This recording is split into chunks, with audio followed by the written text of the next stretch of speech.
Hi అండి, అందరికీ నమస్కారం. అందరూ ఎలా ఉన్నారు? నేనైతే చాలా బాగున్నాను. మీరందరూ కూడా ఆరోగ్యంగా ఆనందంగా ఉండాలని మనస్ఫూర్తిగా కోరుకుంటున్నాను.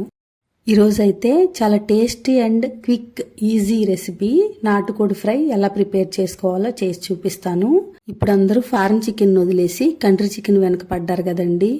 అది ఎప్పుడో అప్పనా టైం అయ్యాగా అనుకుందో ఏంటో, దానికి టైం వచ్చిందండి.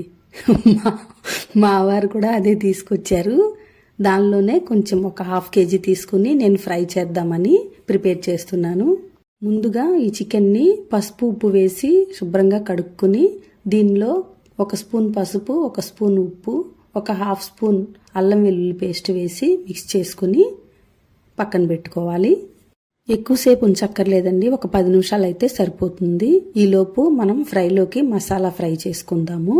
1 టేబుల్ స్పూన్ ధనియాలు తీసుకున్నాను, 2-3 లవంగాలు, 1 ఇంచ్ దాల్చిన చెక్క, 1 యాలక, తర్వాత 1 స్పూన్ జీలకర్ర వేసుకుని లో ఫ్లేమ్లో ఫ్రై చేసుకోవాలి. తర్వాత సన్నగా తరిగి పెట్టుకున్న ఎండు కొబ్బరి ముక్కలు 1 టేబుల్ స్పూన్ అయితే సరిపోతుంది. దీన్ని కూడా స్లోగా ఫ్రై చేసుకుని ఒక ప్లేట్లోకి తీసుకుని చల్లారి పెట్టుకోవాలి. ఇప్పుడు ఒక కుక్కర్ పెట్టుకుని దీనిలో 1 టేబుల్ స్పూన్ ఆయిల్ వేసుకుని మనం ముందుగా మ్యారినేట్ చేసి పెట్టుకున్న చికెన్ని వేసుకుని లైట్గా ఫ్రై చేసుకుని ఈ చికెన్లో ఉన్న వాటర్ బయటికి రావాలండి. ఇప్పుడు ఒక 1/2 గ్లాస్ వాటర్ యాడ్ చేసుకుని లిడ్ క్లోజ్ చేసుకుని విజిల్ పెట్టుకుని ఒక 7 విజిల్స్ వస్తే సరిపోతుంది. కుక్కర్ ప్రెషర్ అంతా పోయిన తర్వాత మూత తీసుకుని ఒకసారి చెక్ చేసుకోవాలి. చూసారా, ఇలా చేతితో ప్రెస్ చేసుకుంటే పీస్ సెపరేట్ అవ్వాలన్నమాట. ఒకవేళ బాయిల్ అవ్వకపోతే మళ్ళీ మూత పెట్టి ఒక 2-3 విజిల్స్ రానివ్వాలి.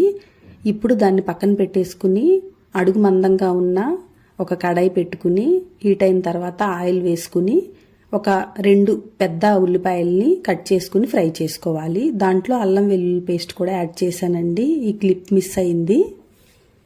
ఉల్లిపాయలు బాగా ఫ్రై అయిన తర్వాత 1 టేబుల్ స్పూన్ అల్లం వెల్లుల్లి పేస్ట్ వేసుకున్నాను. అవి 2 ఫ్రై అయిన తర్వాత మనం ముందుగా బాయిల్ చేసి పెట్టుకున్న చికెన్ని వాటర్తో సహా యాడ్ చేసుకోవాలి. ఇప్పుడు ఆ వాటర్ అంతా ఆవిరైపోయే వరకు హై ఫ్లేమ్లో పెట్టుకుని ఫ్రై చేసుకోవాలి.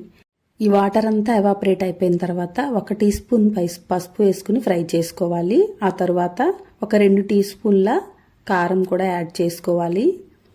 ఇవి 2 వేసుకుని బాగా చికెన్ ముక్కల్ని ఫ్రై చేసుకోవాలి.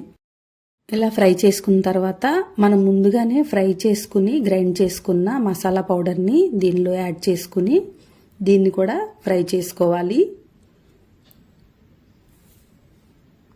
ఇది ఇలా ఫ్రై అవుతున్నప్పుడే ఒక 10-15 జీడిపప్పు పలుకుల్ని యాడ్ చేసుకుంటే ఆ వేడికి అవి కూడా ఫ్రై అయిపోతాయి.